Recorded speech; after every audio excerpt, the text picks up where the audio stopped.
E aí, sou de boa? Aqui é o número 17 e no vídeo de hoje eu quero falar sobre o episódio 11 de Kimetsu no Yaiba, arco do Distrito do Entretenimento. Este é o último episódio, encerrando este arco e também a segunda temporada do anime. Este é um episódio mais leve, afinal a luta já foi encerrada no episódio anterior. Veremos neste episódio como os exterminadores se saíram desta situação e também veremos como foi o passado dos irmãos demônio, o que aconteceu em suas vidas quando eram humanos. Então, sem mais delongas, vamos ao vídeo logo após a intro do canal.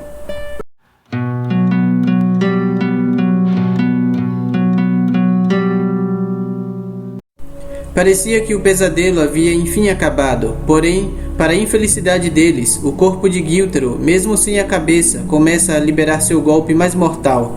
De seu corpo explode incontáveis lâminas de sangue, formando uma verdadeira chuva de veneno mortal, pondo em risco a vida dos caçadores de demônio. Devido ao impacto dos golpes voando aleatoriamente, a caixa de Nezuko acaba sendo aberta. Ela sai da caixa, já ativando seu poder. São chamas que consomem todo o ataque do Sei Superior, os reduzindo a nada.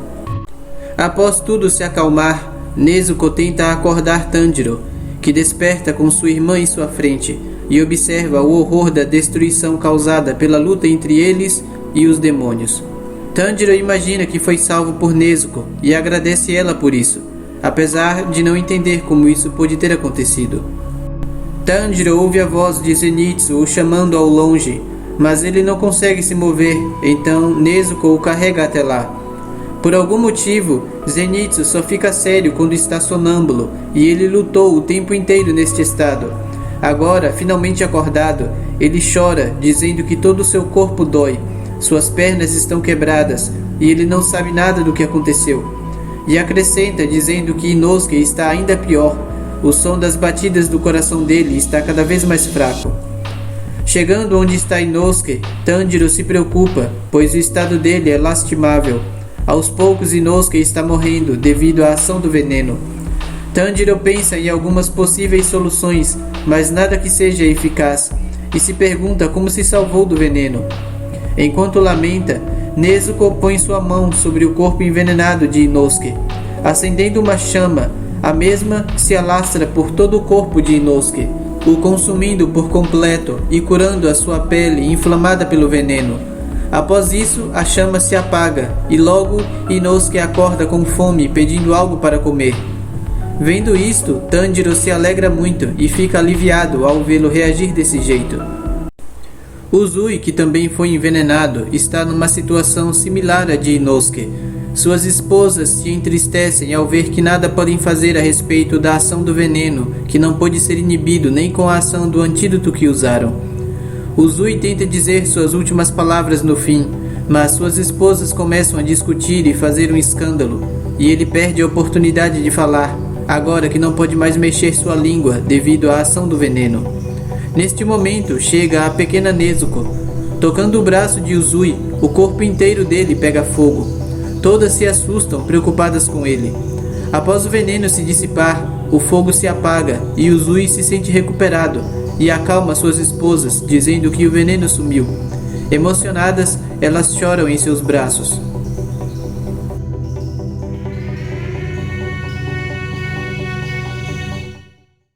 Tanjiro explica que as chamas de Nezuko queimaram o veneno, porém continuam feridos. Após isso, Tanjiro parte em busca das cabeças dos demônios para confirmar suas mortes. No caminho, ele coleta o sangue do demônio superior e envia para a senhorita Tamayo através de um mensageiro.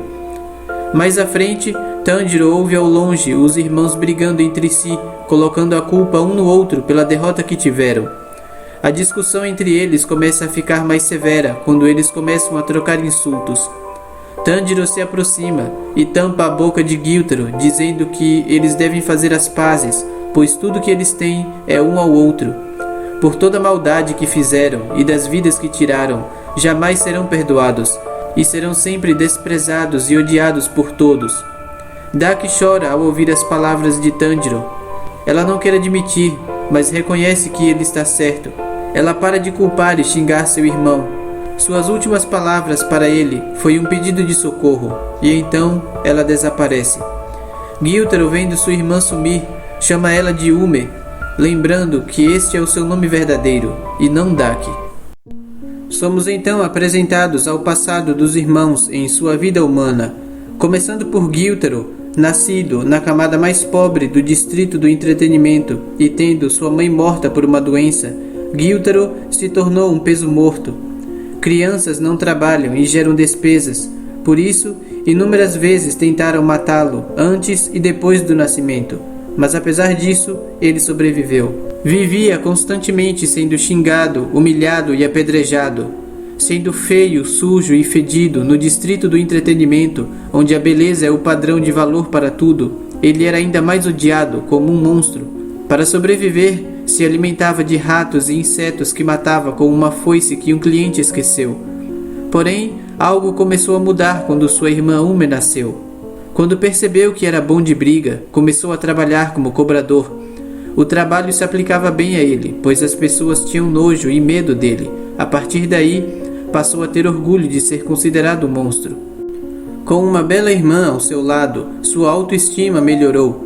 Isso até o fatídico dia em que ele encontrou sua irmã queimada no chão.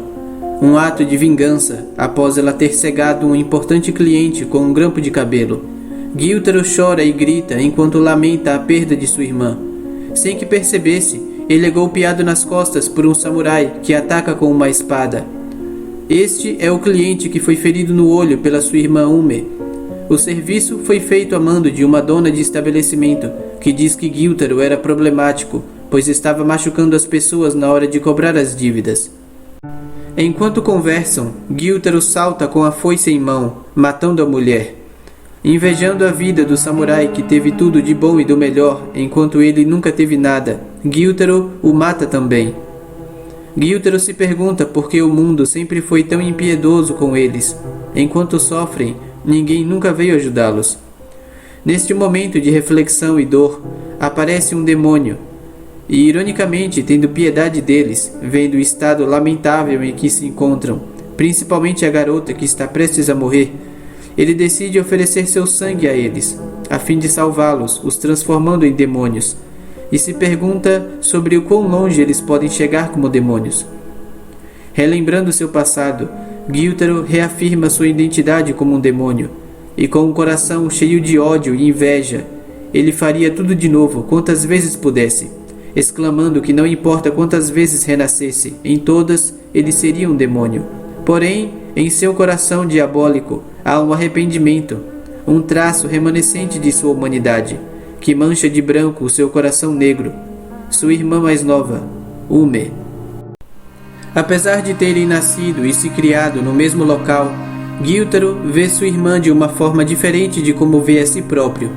Enquanto ele se vê como um demônio que não quer deixar ninguém ser feliz porque ele mesmo nunca foi e culpa as pessoas e o mundo por isso, sua irmã, por outro lado, ele a imagina com um destino diferente, como uma humana comum. Se ela estivesse num estabelecimento melhor, se tivesse pais normais, nascida em uma boa família, teria sido feliz e teria um futuro brilhante. Ele se culpa pela vida de demônio que ela teve, afirmando que ela tinha uma personalidade honesta e fácil de manchar. Ela se tornou o que é porque foi criada por ele. Roube antes de ser roubada. Gyutaro a ensinou a cobrar. Por isso ela furou o olho do samurai, mas se tivesse obedecido, poderia ter sido bem-sucedida na vida. De volta ao presente, Gyutaro se encontra num espaço vazio e escuro e se pergunta onde está e se este seria o inferno. Neste mesmo local também está sua irmã Ume. Por algum motivo, ela não aparece na forma de demônio conhecida como Daki, e sim na sua forma humana. Falando com seu irmão, ela diz que se sente desconfortável neste lugar e pede que ele dê um jeito de tirá-los de lá. Gyutaro dá as costas e caminha, dizendo que ela não vai mais segui-lo. Ele se considera uma má influência para ela e não quer mais prejudicar sua vida. Ume não entende porquê e começa a chorar, pedindo desculpas por tê-lo xingado antes, dizendo que estava frustrada por terem perdido e não queria reconhecer que foi culpa dela mesma. Na verdade, Gyutaro não está bravo por ter sido xingado por ela. Por mais estranho que pareça, Gyutaro, mesmo sendo um demônio, ainda tem sentimentos humanos em seu coração. A separação sugerida por ele é nada mais do que um ato de amor. Ele se entende como mal e decide andar nas trevas, mas não quer que sua irmã siga por este caminho, porque reconhece que isto não é bom para ela, e pede que ela vá na direção contrária, pelo caminho da luz. Com lágrimas nos olhos, Ume pula no pescoço de seu irmão, agarrando-o firme com os 2 braços, chorando e dizendo que jamais o soltará, e não importa quantas vezes renasça, em todas ela seria sua irmã, e ficariam juntos para sempre, e pede que não a odeie, não a xingue, e não a deixe sozinha. Como Tanjiro sabiamente disse antes, tudo que eles têm são um ao outro e nada mais. Sempre foi assim. Ume prefere andar em trevas na companhia de seu irmão do que sozinha pela luz. Ela ainda o lembra de uma promessa que fizeram há muito tempo atrás, em sua infância como humanos, onde Gyutaro fala para sua irmã que juntos eles são mais fortes, e assim nem a fome nem o frio podem derrotá-los, e prometeu ficar com ela para sempre. Diante destas palavras, Gyutaro nada pode dizer. Sua alma foi tocada de tal forma que seu coração se abriu. Ele a segura firme e parte em direção às labaredas de fogo nas trevas. No distrito, Tanjiro se pergunta se fizeram as pazes. Nezuko balança a cabeça afirmando que sim. Me impressiona demais a pureza e a bondade do coração de Tanjiro. Apesar de toda a maldade e crueldade dos irmãos demônio, no fim das contas, Tanjiro deseja-lhes o melhor. O Pilar das Serpentes chega depois de tudo ter acabado, e friamente fala de forma que Uzui se sinta envergonhado por ter apanhado tanto para derrotar apenas o Sei Superior, que é o mais fraco dos demônios superiores, e pergunta o que ele pretende fazer agora que está sem um olho e sem uma mão. Uzui responde que pretende se aposentar, porém o Pilar das Serpentes não aceita a decisão de Uzui, visto que entre os Hashiras já há um assento vazio devido à morte de Rengoku. Uzui, no estado que está, é melhor do que nada. Do contrário, seriam 2 assentos vazios. E ele pede que Uzui lute até morrer, porque enquanto isso os jovens continuam morrendo sem apresentar progresso nenhum. Uzui discorda, dizendo que os jovens estão progredindo sim, porém não os que ele gosta. O Pilar das Serpentes entende que Uzui está falando de Tanjiro e se surpreende ao saber que ele sobreviveu a esta batalha. Através do corvo mensageiro, o mestre da mansão se surpreende ao receber a notícia de que um Lua superior foi derrotado, algo que não acontecia há 100 anos, e entende isso como um sinal de que o destino está mudando, tendo fé de que Kibutsuji Muzan será derrotado nesta geração. Deixando isto um pouco de lado, a situação dele está muito pior do que da última vez. A doença que consome seu corpo está avançando cada vez mais e não lhe restará mais muito tempo de vida. Num espaço chamado Fortaleza Dimensional Infinita, vemos outra vez ele, Akaza, o Lua Superior 3. Ser invocado neste lugar significa que um Lua Superior foi morto, e isto surpreende Akaza. Outra vez, no distrito, vemos o Hashira Uzui caminhar de volta para casa com a ajuda de suas esposas. E vemos por fim os garotos comemorando por estarem todos vivos após a mais difícil e mortal batalha de suas vidas. Bem, esse foi o vídeo de hoje, espero que tenham gostado. Se gostou, deixe seu like. Se quiser ver mais do meu conteúdo, se inscreva no canal, ative o sininho para receber uma notificação sempre que um vídeo novo for postado e fique à vontade para comentar na seção de comentários abaixo. Até a próxima. Falou!